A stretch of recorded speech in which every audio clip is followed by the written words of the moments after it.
Today, we're actually unlocking a bit of a surprising shortcut, I think, to English fluency. It goes way beyond just, memorizing flashcards or kind of slogging through grammar books.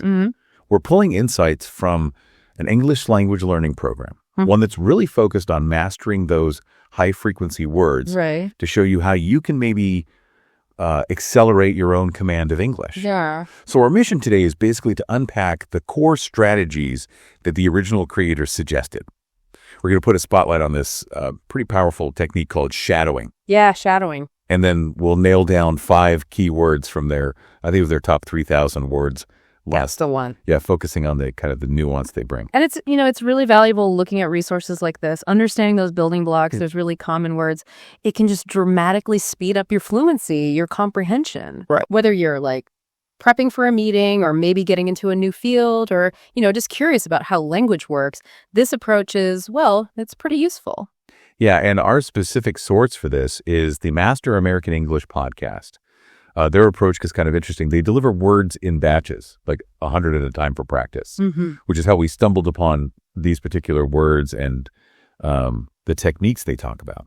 And yeah, that shadowing technique is really central to what they do. As they describe it, you basically listen to whole sentences, then you pause and you actively try to copy the sounds, the rhythm too, and the intonation of what you just heard. So like mimicking exactly. Exactly. And the really key thing they stress is don't get bogged down trying to understand every single word right away. Okay. The focus is pure imitation first. It helps build that muscle memory for the sounds. It's kind of training your mouth and ears together, building those pathways for natural sound before you add the whole layer of meaning. That makes sense. It's like separating the tasks. Precisely. It kind of accelerates how your brain naturally picks up language. And yeah, pausing, repeating sections. Totally encouraged. Do it as much as you need.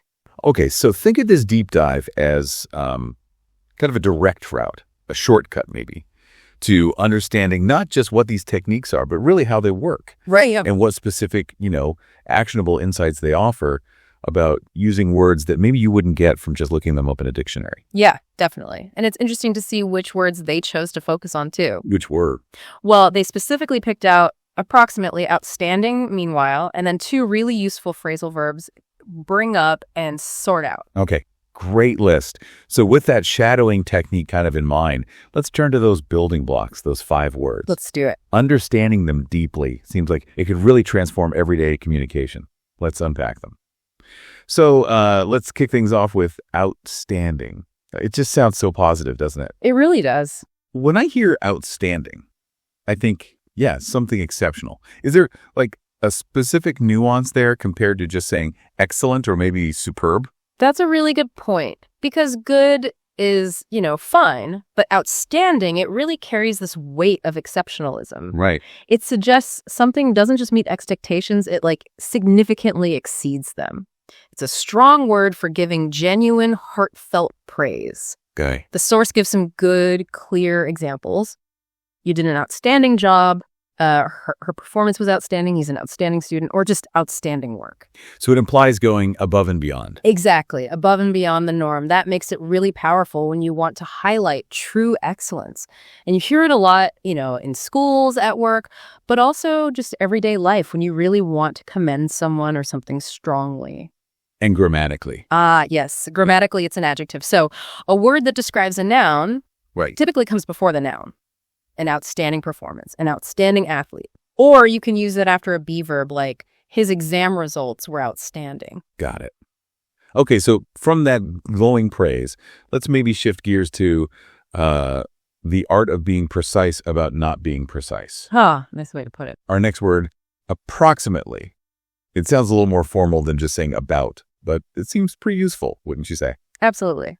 Approximately basically means about or around. And you're right, it often comes up when an exact number isn't needed, or maybe it's just not available. Right. Like the example, approximately 20 students in my class. It means, maybe 19, maybe 21, somewhere close to 20. Not exactly 20.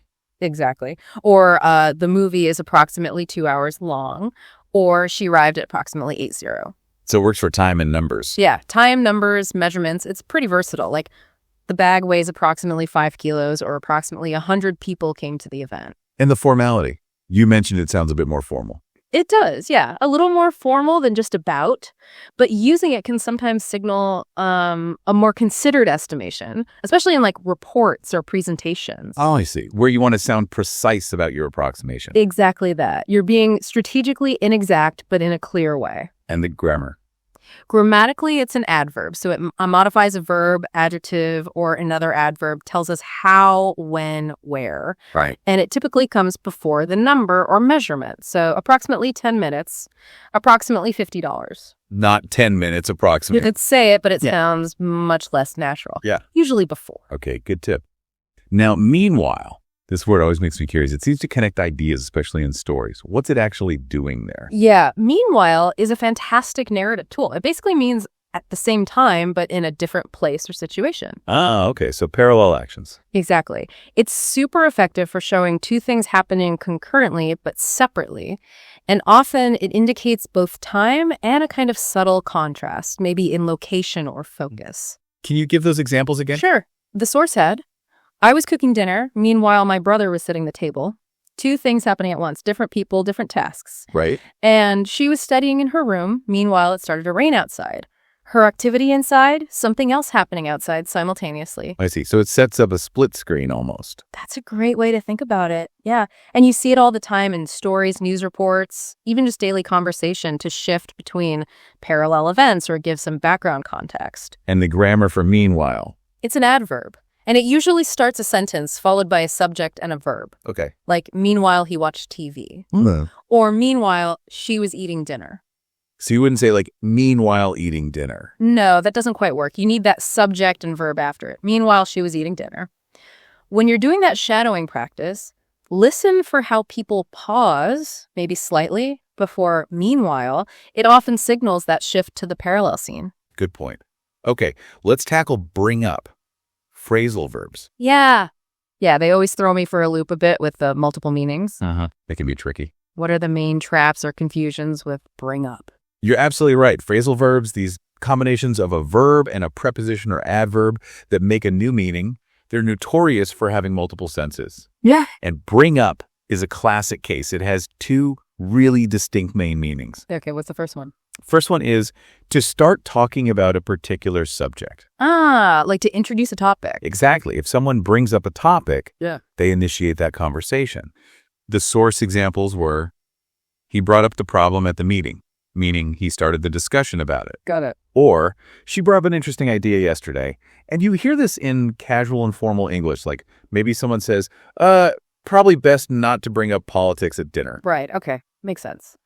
And the second meaning? The second main meaning is to raise a child, care for them from infancy until they're grown up. Completely different. Totally different. Examples like, her grandparents brought up Maria after her parents passed away. Or they brought up two children. Wow. Okay, so the big pitfall is just knowing which meaning is intended. Pretty much. Context is absolutely key here. Usually when it means starting a topic, it's followed by that topic, like a noun. Right. For raising a child, bring and up tend to stick together more as a unit referring to the person. Okay, that helps clarify it. And finally, let's wrap up the word dive with sort out.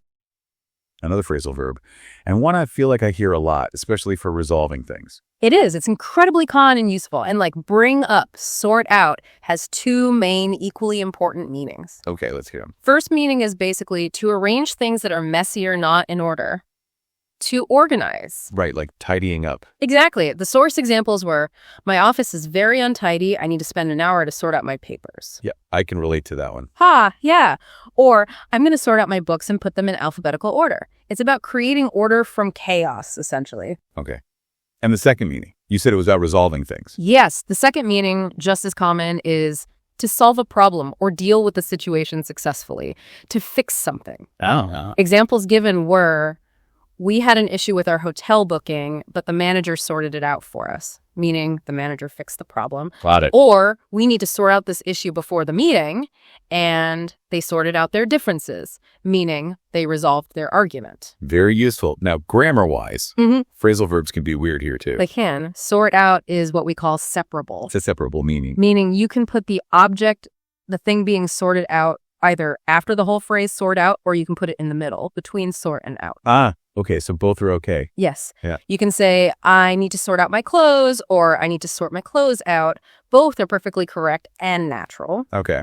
But, and this is really important, if you use a pronoun like it or them instead of the noun, then the pronoun must go in the middle. So you have to say, I need to sort them out. You absolutely cannot say, I need to sort out them. That sounds really wrong to a native speaker. Okay, that's a crucial detail. Pronoun goes in the middle. Always. Yeah.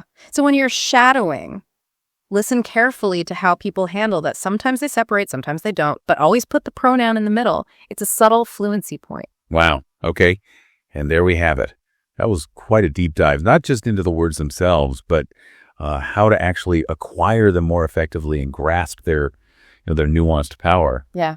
Understanding these specific words and the learning techniques like shadowing from sources like the Master American English podcast, it really feels like it could significantly boost your language skills. Definitely. Make you more precise, more fluent, and probably more confident too.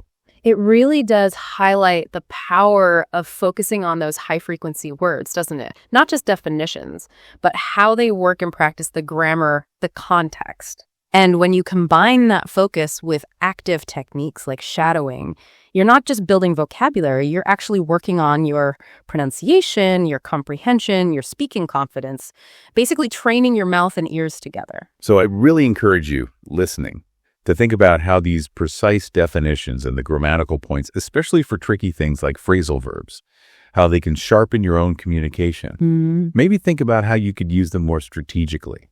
Whether that's, writing an email, giving a presentation, or just, chatting with friends. So here's a final thought to maybe mull over. How might dedicating some consistent, focused practice, maybe just to a small set of these high-impact words, and combining that with active listening like shadowing, how might that really transform your ability? Your ability to communicate complex ideas, or maybe just connect with people more effectively. Yeah, and what other linguistic shortcuts or maybe specific sources might you explore next on your own learning journey?